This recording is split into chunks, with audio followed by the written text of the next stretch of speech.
किशनगंज से लगातार घुसपैठ की खबर जो है वो बाहर आ रही थी। कभी नेपाल के रास्ते तो कभी बांग्लादेश के रास्ते घुसपैठिए जो है वो किशनगंज में दाखिल होते थे और फिर वो बिहार पहुंच आते थे, बिहार के अन्य जिलों में पसर जाते थे। रोहिंग्या मुसलमानों का तांता लगातार बिहार में बढ़ रहा था और इस बात की गंभीरता को देखते हुए अमित शाह ने बाकायदा सीमांचल का भ्रमण भी किया। उन्होंने इस समस्या को काफी नजदीक से देखा और फिर उन्होंने बिहार सरकार के साथ बैठ के एक संयुक्त रूप से, यानी केंद्र सरकार और बिहार सरकार परस्पर साथ में बैठ के एक मीटिंग करती है। मीटिंग में यह तय किया जाता है कि समस्या को रोकना ही पड़ेगा, क्योंकि जो भी क्षेत्रीय प्रशासन है इस समस्या को रोकने में नाकामयाब हो गई है। और उसके बाद यह फैसला लिया जाता है कि यहां पे सीआईएसएफ का एक ट्रेनिंग सेंटर खोल दिया जाए। सीआईएसएफ यानी एक ऐसा फोर्स जिसको सीधे केंद्र सरकार जो है वो हैंडल करेगा, जो सीधे केंद्र सरकार से आदेश लेगी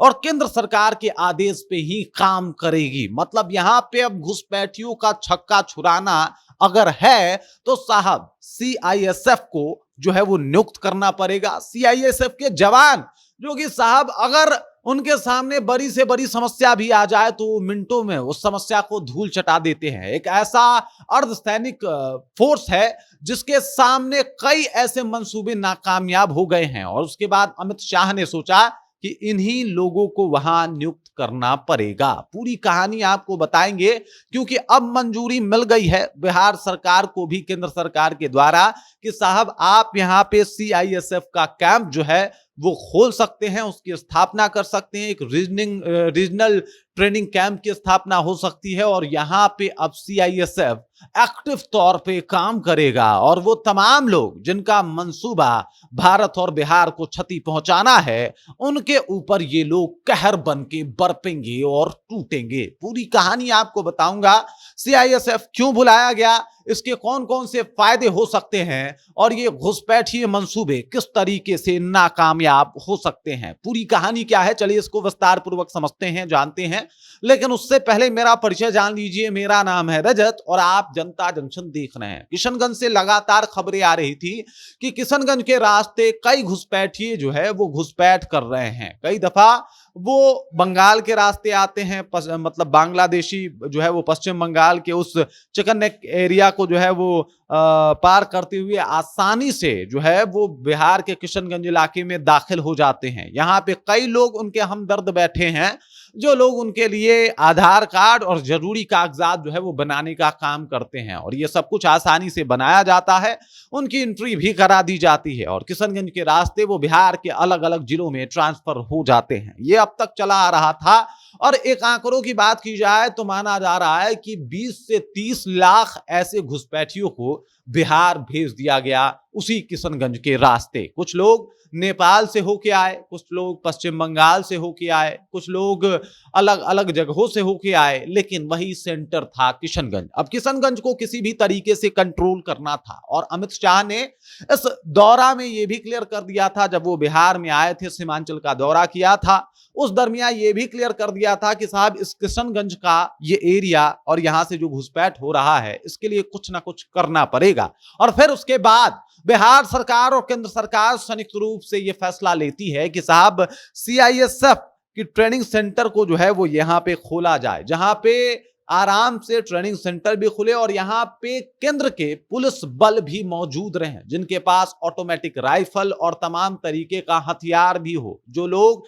किसी बड़े तैयारी को तुरंत 2 मिनट में नाकामयाब कर दे, जो लोग सख्ती से पेश आए, जो लोग इस बात का बिल्कुल भी ध्यान ना रखें कि साहब अगर कोई बॉर्डर क्रॉस करके इधर आने की जरूरत कर रहा है तो उस पर रहम की जाए। और इसी वजह से सीआईएसएफ के लिए जो है वहां पे एक बड़ा ट्रेनिंग हब खोलने की तैयारी शुरू कर दी गई है। आपको बता दूं इसकी मंजूरी भी मिल गई है और 110 एकड़, मतलब अगर इसको आप कट्ठा में समझे तो लगभग आप इससे समझ सकते हैं कि 3400 कट्ठे भूमि में जो है वो सीआईएसएफ का ये ट्रेनिंग सेंटर खुलने वाला है, जिसमें हजारों जो जवान हैं एक साथ ट्रेनिंग कर सकते हैं। माना जा रहा है कि इस सेंटर के खुल जाने से सिर्फ घुसपैठ ही नहीं रुकेगा, बल्कि इससे कुछ और भी फायदे होंगे, जैसे जॉब आसानी से अब यहां पे मिल पाएगा। ट्रेनिंग के लिए बिहार के लड़कों को अगर वो बिहार के सेंटर से ट्रेनिंग करते हैं, जॉब लेते हैं तो उनको कहीं दूर नहीं जाना पड़ेगा। अब बिहार में सीआईएसएफ का अगर ट्रेनिंग सेंटर खुल गया तो यहाँ पे आसानी से वो लोग रह पाएंगे।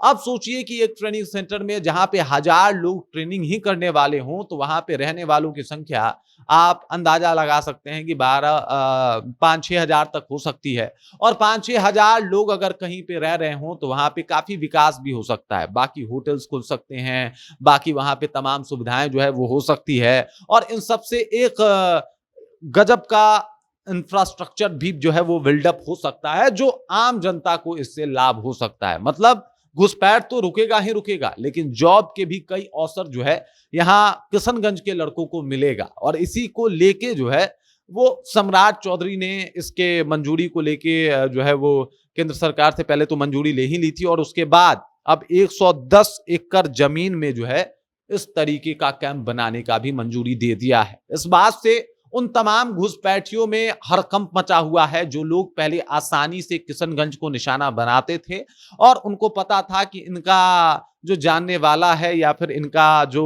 हमदर्द है वो इनके लिए तमाम कागजात रेडी करके रखा है। और इसी के रास्ते रोहिंग्या मुसलमान या फिर तमाम लोग जो है वो एंट्री भी करते थे, घुसपैठ करते थे, जिसके ऊपर अब पूर्णतः रोक लग जाएगी। क्योंकि सीआईएसएफ बड़ा ही अलग तरीके से काम करता है। वो बिहार पुलिस की तरह काम नहीं करता, बल्कि वो उन तमाम मंसूबों को एकदम से कुचल के रख देता है जो भारत के खिलाफ उठते हैं। कई ऐसे उदाहरण हैं जहां पे सीआईएसएफ के जवानों ने यह साबित किया है कि भाई साहब इनके आगे किसी की नहीं चलती है, और जब इनकी चलती है तो ऐसे ऐसे घुसपैठियों की बड़ी बुरी तरीके से जो है वो हालत खराब हो जाती है। और अब माना जा रहा है कि यही सीआईएसएफ के जवान हैं जो बांग्लादेश के रोहिंग्या मुसलमानों के घुसपैठ पे, खास करके बिहार के अंदर घुसपैठ पे रोक लगाएंगे। बाकी इस खबर, इस जानकारी को लेकर आप क्या सोचती हैं, आपके जहन में क्या कुछ चल रहा है, कमेंट कीजिए, अपना विचार जो है हम तक पहुंचा दीजिए। बाकी आप देख रहे हैं जनता जंक्शन और मेरा नाम रजत है।